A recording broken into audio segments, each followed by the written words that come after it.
Welcome to Tomorrow Unveiled, the show where we dig into the breakthroughs that'll reshape your world right now. For 70 years, silicon solar panels have been the workhorse of clean energy. They've gotten cheaper, more efficient, and more reliable. But here's the thing that nobody's been talking about loudly enough. Silicon has hit a wall, a hard physical wall, and that wall is about to come down. This week, the first commercial Perovskite-silicon tandem solar modules shipped to a utility company in the United States. Not a prototype, not a lab demonstration. An actual product, made on an actual manufacturing line, heading to an actual solar farm. And these panels don't just beat silicon at its own game. They break the fundamental rules of what's possible. By the end of this episode, you're going to understand why this matters. Not just for solar energy, but for the entire equation of how we power civilization. Let's go. Every solar material has a speed limit, not a manufacturing limit, not an engineering limit. A physics limit, and it's determined by something called the band gap. Basically, the energy threshold at which a material converts photons from the sun into usable electricity. Silicon's band gap is 1.12 electron volts, and that number, that specific value, means silicon can theoretically convert, at most, about 33% of the sunlight that hits it into electricity. In practice, the best commercial silicon panels on the market right now achieve around 26 to 28%. And they've been stuck there for over a decade. Think about that. Billions of dollars, thousands of researchers, decades of incremental improvements, better texturing, anti-reflective coatings, optimized electrical contacts. All of it has squeezed silicon closer and closer to that ceiling. But nothing has broken through it. Known as the shockley-queisser limit, this ceiling isn't a problem to be solved with more research into silicon. It's a law of physics. You can't engineer your way around a law of physics. So the solar industry faced a choice. Keep squeezing incremental gains out of silicon, maybe an extra 0.5% here and there, or find something fundamentally different, something that operates by different rules. That something is perovskite. Perovskite is a crystal structure, specifically a metal halide perovskite, a combination of organic ions, metals, and halogens. And when you use it for solar cells, something remarkable happens. Unlike silicon, which requires ultra-pure crystals grown at extremely high temperatures in specialized facilities, perovskite can be deposited from liquid inks at room temperature on a standard manufacturing line. You can literally print it. Roll-to-roll printing, the same process used to print newspapers. But instead, you're printing the future of solar power. And here's what that means. Less material. Way less. A perovskite layer is dramatically thinner than a silicon wafer. Less material means lower manufacturing costs, fewer process steps, fewer energy-intensive steps, a completely different economics. But here's the really wild part. Perovskite isn't just different. It captures light differently. Silicon is greedy for certain wavelengths and misses others. Perovskite has a different appetite, a higher band gap, which means it captures high-energy blue light that silicon lets pass right through. So what if you stack them? What if you put a semi-transparent perovskite layer, on top of a silicon cell? You'd have, for the first time, a material that captures what silicon misses and lets silicon capture what it does best. You'd be harvesting the full spectrum of sunlight, not just most of it. That's the tandem cell, and it changes everything.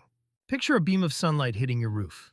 It contains blue photons, green photons, red photons, infrared photons, the entire spectrum. Every wavelength carries energy, and right now your silicon panel captures most of it, but not all. With a tandem cell, here's what happens. The perovskite layer on top absorbs the high-energy blue and green light, converts it to electricity. The light that passes through, the red and infrared, travels down to the silicon layer beneath, which absorbs that and converts it too. Two harvests from one beam, the physics of complementarity. And because perovskite and silicon have different band gaps, the theoretical efficiency limit for a tandem cell jumps from 33% below silicon's ceiling to over 43%. That's not a marginal improvement. That's a fundamental shift in what's physically possible. But here's what makes this even more interesting. It's not just about stacking two materials and hoping for the best. The architecture matters. The layer thickness matters. The electrical contacts matter. Getting a tandem cell to actually work, to actually transfer electricity efficiently from one layer to the next, requires solving some genuinely difficult engineering problems. Which is why, for years, tandem cells existed only in the lab. Beautiful demonstrations of physics. Impressive efficiency numbers. But nothing that could be manufactured at scale. Nothing that could compete with silicon on price or reliability. Then something shifted, and when it shifted, the record started falling. April 2025, LONGi Solar, one of the world's largest solar manufacturers, announced a NREL-certified Perovskite-silicon tandem cell efficiency of 34.85% on a 1 square centimeter device. That's a record, but it's a lab record. Small devices, controlled conditions.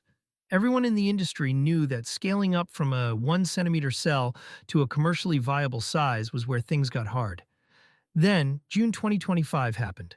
LONGi announced a 33% efficiency on a 260 square centimeter cell, a size that's actually close to what you'd find in a real solar panel. Still certified by NREL. Still real. And then, almost immediately after, the small area record broke again. 35%. Then it broke again. Now, if you're not in the solar industry, you might think, okay, efficiency went up a bit. So what? But this is not a bit. This is, and I'm not exaggerating, arguably the biggest jump in solar physics since Bell Labs invented the technology in 1954. 7 decades. And we just had the largest efficiency leap in a single year. Why does that matter? Because every percentage point of efficiency has enormous downstream consequences. A 34% cell instead of a 28% cell means you can generate the same amount of power using 25% less roof space. Scale that globally. A solar farm that used to need 100 acres now needs 75. A rooftop that couldn't fit enough panels to power a home suddenly can. These aren't theoretical extrapolations. These are certified measurements, included in NREL's official Best Research Cell Efficiency Chart. The historical record of solar progress. Updated. Breaking the line. Moving into new territory. Hey, real quick, if you're enjoying this breakdown, hit that subscribe button and turn on notifications so you don't miss when we drop the next episode. We're building something here. Here's where it gets real, not in a metaphorical sense. In a actual products being manufactured and shipped sense.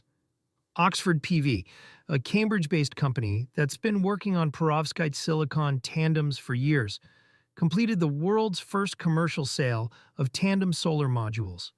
Not a pilot program, not a demonstration project, an actual commercial transaction. They shipped modules to an undisclosed U.S. utility company for deployment in a utility-scale solar project. The modules deliver 24.5% efficiency.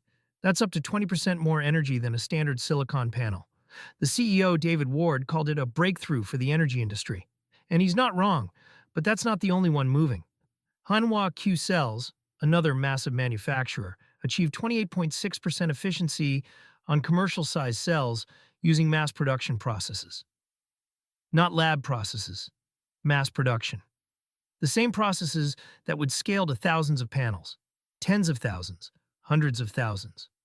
Those modules passed IEC and UL certification, the safety and performance standards that utilities actually require. And Hanwha announced commercial production planned for 2026. Mass production in the first half of 2027. The factory has caught up to the lab. That's the moment everything changes. That's when the theoretical becomes inevitable. But there's still one problem, a big one. And it's been lurking beneath all of this. A utility company won't buy a solar panel that lasts 5 years or 10 years. They need a guarantee, a 25-year performance guarantee. That's the industry standard. Your silicon panels? They're rated to maintain 80% of their initial output after 25 years. It's a promise backed by decades of field data. Perovskites are new, really new. And historically, they've had a problem. Moisture sensitivity. Oxygen sensitivity.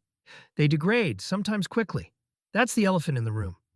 All of these efficiency records, all of these commercial modules shipping out, they're fantastic. But they're happening in 2025 and 2026. The clock on that 25-year guarantee, it just started. The field data that utilities actually need to see, that's still being collected. There are three major challenges the industry is racing to solve right now. First, durability, preventing degradation from humidity, heat, UV exposure. Second, scalability. These are perfect results on small glass areas. Can you coat large glass areas uniformly? Can you maintain that quality across thousands of panels? Third, lead toxicity. Most perovskites contain lead. It's not toxic in the panel, it's sealed in. But recycling needs to be robust, or the industry needs to perfect lead-free alternatives. A lab demonstrated a flexible Perovskite-silicon tandem cell, 33.6% efficiency, that retained 91% of its initial performance after 5,000 bending cycles and 90% after 1,000 hours of damp heat testing. That's genuinely impressive, but 1,000 hours is about 42 days, not 25 years. So here's the reality. The physics is solved, the manufacturing is solved, the efficiency is there. But the proof, the long-term field data that shows these panels will actually last, that's still being written, and it's being written 1 year at a time, which means the next few years are critical.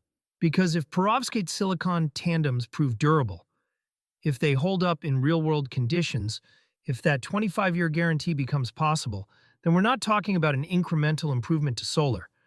We're talking about a fundamental restructuring of the energy economy.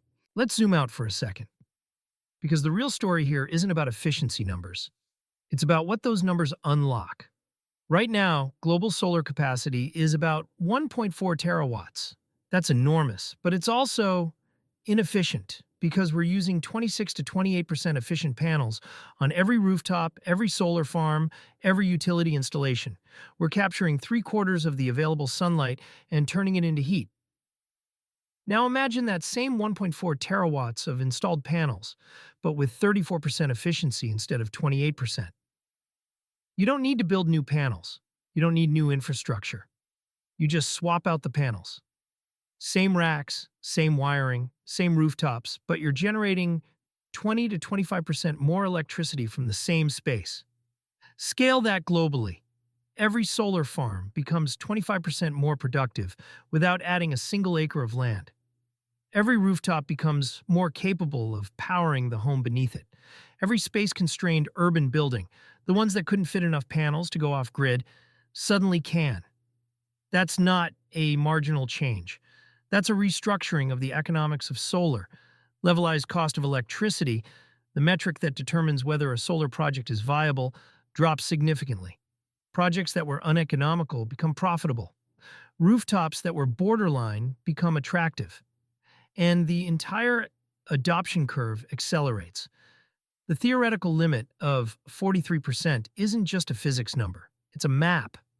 It shows how much more energy humanity could pull from the sun with infrastructure we're already building. It's the difference between solar as a supplement and solar as the foundation of the grid. And we're not there yet, but we're close. Closer than we've ever been. If you're watching on your phone, there's a hype button right below the video. Smashing that really helps smaller channels, like ours, get discovered. We appreciate it. Here's something worth thinking about. Silicon's reign in solar energy lasted 70 years. And it wasn't because silicon is the best material for converting sunlight. It's because silicon was the best material we knew how to manufacture at scale. The entire semiconductor industry was built on silicon. The expertise existed. The supply chains existed. The manufacturing equipment existed. So when we needed to build solar panels, we used silicon. And we got good at it, really good. But we never asked whether there might be something better. We just optimized what we had. Perovskite breaks that pattern. It's not better because of some accident of chemistry. It's better because it has a different bandgap. It absorbs different wavelengths. It can be manufactured differently. It opens doors that silicon kept closed. But perovskite isn't the end of the story. It's the beginning of a new chapter in material science.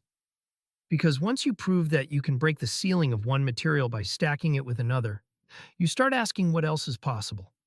There's research happening right now on triple junction cells. Perovskite on top, perovskite in the middle, silicon on the bottom, 3 band gaps instead of 2. The theoretical limit climbs to 50%. Beyond that, there are quantum dots, photonic crystals, materials that could theoretically capture light in ways we haven't even fully mapped yet. The point is this: silicon wasn't a permanent solution. It was the solution we had, and now that we've proven we can do better, the door is open to keep pushing. The ceiling isn't the end. It's just the beginning of the next challenge. One more thing that's worth understanding: how you make these panels matters. Because manufacturing determines cost, and cost determines adoption. Silicon panels require massive, specialized factories. You're growing ultra-pure crystals. You're slicing them. You're doping them. You're building elaborate supply chains. A single silicon fab costs billions of dollars. And you need dozens of them globally to meet demand. Perovskite, you print it. Roll-to-roll printing. The same technology that prints newspapers, but printing solar power. You deposit a liquid ink onto a substrate. You dry it. You move to the next step. It's fast, it's scalable, and it opens the door to distributed manufacturing, which means you don't need a handful of massive factories in a few countries. You could have smaller facilities, distributed regionally, closer to where the panels are actually installed. That changes the economics of transportation. That changes the supply chain vulnerability. That changes the entire structure of the solar industry. And that's not just speculation. Hanwha Q Cells is already planning mass production. Oxford PV is shipping now. The manufacturing is happening. The technology is moving from the lab to the factory floor to the utility solar farm. It's happening in real time. This isn't a prediction. This is what's already in motion. You might not install solar panels tomorrow. You might never install them. But this matters to you anyway, because solar energy is foundational infrastructure. It's the baseline for how we generate electricity. And when the baseline improves, everything downstream improves. Cheaper solar means cheaper electricity. Cheaper electricity means lower energy costs for everyone. It means electric vehicles become more affordable to charge. It means data centers, which consume staggering amounts of power, can run on renewable energy. It means the grid becomes cleaner, faster, without requiring new transmission infrastructure or new land. It also means the timeline for decarbonization accelerates. We've been talking about hitting net zero by 2050. These efficiency improvements don't just help us reach that target. They change the math on whether it's even possible. But there's also something else happening here, something less tangible, but maybe more important. We're watching the moment when a fundamental ceiling, a law of physics, gets broken by human ingenuity. Not by tweaking, not by incremental improvements, but by asking a completely different question. By stacking two materials instead of perfecting one, by printing instead of growing, by rethinking the entire architecture. That's the pattern that changes industries. That's the pattern that changes the world, and it's happening right now in solar energy. The first commercial Perovskite-silicon tandem modules are shipping to utility customers in 2026. Mass production is planned for 27. The field data is being collected. The durability is being tested. The future isn't speculation anymore. It's hardware. It's manufacturing. It's real. And the ceiling that seemed permanent is already broken. Let the future be your guide with all the knowledge deep inside.